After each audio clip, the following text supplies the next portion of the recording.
नमस्ते साथीहरू, BK art ग्यालरीमा तपाईहरूलाई हार्दिक स्वागत छ।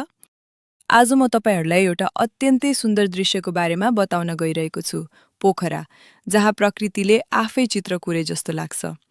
यो दृश्यमा तपाईले देख्नु भएको छ शान्त फेवा ताल, हरियाली डाँडाहरू र टाढाबाट चम्किरहेको अन्नपूर्ण हिमाल श्रृङ्खला। पोखरा नेपालको एक प्रमुख पर्यटकीय शहर हो, जहाँ हरेक वर्ष हजारौं मानिसहरू प्राकृतिक सौन्दर्य अनुभव गर्न आउँछन्। यहाँको शान्त वातावरण, स्वच्छ हावा र हिमालको दृश्यले मनलाई एकदमै आनन्दित बनाउँछ। यो चित्रको बीच भागमा देखिएको सेतो गुम्बा हो, विश्व शान्ति स्तूप। यो स्तूप शान्ति, प्रेम र एकताको प्रतीक हो। यहाँबाट हेर्दा पोखरा शहर र फेवातालको दृश्य झन आकर्षक देखिन्छ। बायाँपट्टि देखिएको हरियो डाँडामा परम्परागत गाउँहरू छन्, जहाँ स्थानीय जीवनशैली अझै पनि सरल र प्राकृतिक छ। त्यहीबाट तल झर्दै फेवातालको नीलो पानीमा हिमालको प्रतिबिम्ब देखिन्छ, जसले यो दृश्यलाई झन जादुमय बनाउँछ।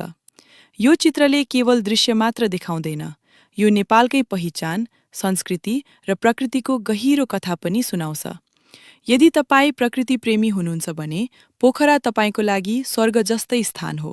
यदि तपाईलाई यस्तो दृश्य मनपर्छ भने एक दिन अवश्य पोखरा घुम्न जानुहोस् र आफ्नै आँखाले यो सुन्दरता अनुभव गर्नुहोस्। धन्यवाद साथीहरू, थ्याङ्क्स फर वाचिङ।